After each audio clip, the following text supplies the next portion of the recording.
question number 4.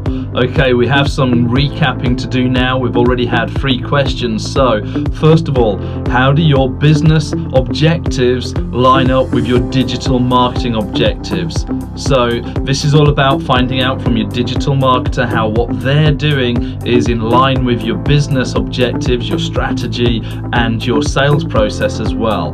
We've had a few days now, so hopefully that's definitely had some thought and maybe some action too. Then we looked at what activities are for brand building, so value creation, and which ones are for lead generation, instant sales. So do they align as well with what you're trying to achieve as a business, as an organization? Then we moved on to your processes and your sort of measurements, your KPIs for continued improvement. Remember, we're just implying by the question that there definitely is continued improvement. Now we want to know what's the process. So it's not an accident, it's very, very deliberate. Now we're going to start getting a little bit more commercial. So when we start talking commercial, we're asking your digital marketer, how does their cost of acquisition line up with things like lifetime customer value? This is all about knowing the numbers, and I think this is critical to effective digital marketing. So how does your profitability line up with your customer acquisition through digital marketing? Okay, on this one it implies once again that you know what your numbers are, and this is incredibly important. And I make the assumption, and quite often become unstuck because of it, that as a CEO or a business owner, you absolutely know your numbers. So you know what your gross margin is, your net margin, your lifetime customer value, the typical spend profile of a customer, so that when faced with financial questions about your business and about your marketing, you've already got those numbers. I already know now that that might not be the case. So in asking this question of your digital marketer, we're really asking the question of yourself too. Do I absolutely know my numbers? Once you've got those numbers, you really need to share them with your digital marketer. In 21 years of doing digital marketing, all I can say is the vast majority of people don't want to share their profits or the information about their profits with their marketing company. Why is this? Okay, it's fairly simple. If you let them know how much profit you're making, they're just going to charge you more. I would suggest that that's a trust issue. It's not a financial issue, it's a trust issue. If you don't trust them to deal with that information correctly, in other words, use it to build you a better digital marketing outcome and not just to raise their fees, then you've got a separate issue, and you need to detach that. You need to say that's a trust issue, and therefore maybe we need a different digital marketer. If you couldn't trust anybody, well, that's another issue altogether.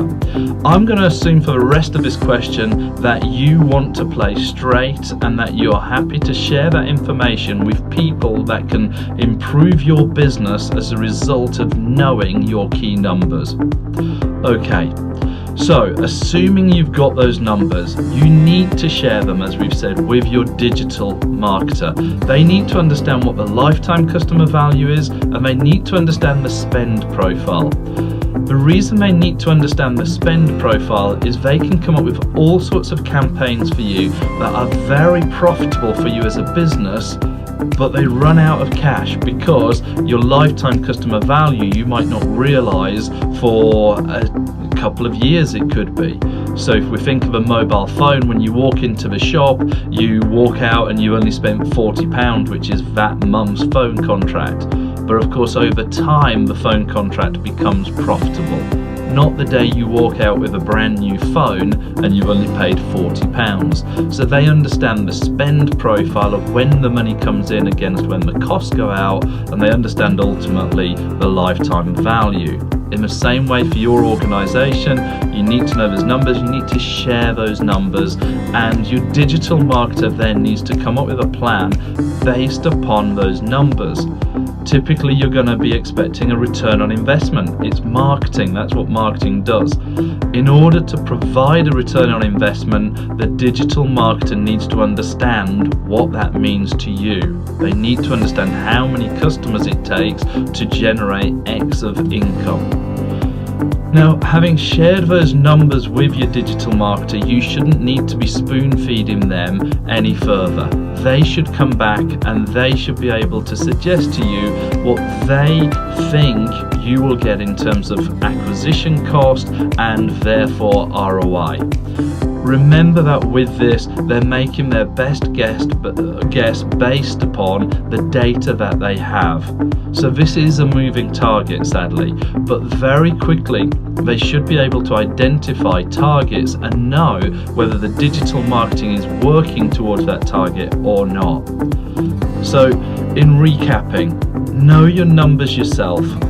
Don't try and hide them from your digital marketer. Don't make them appear worse than they are because you don't want to share the information. It's a recipe for disaster. You're shooting yourself in the foot. Share the numbers freely, but expect your digital marketer to be commercially aware and expect them to come back to you and tell you what return on investment you can expect from your digital marketing.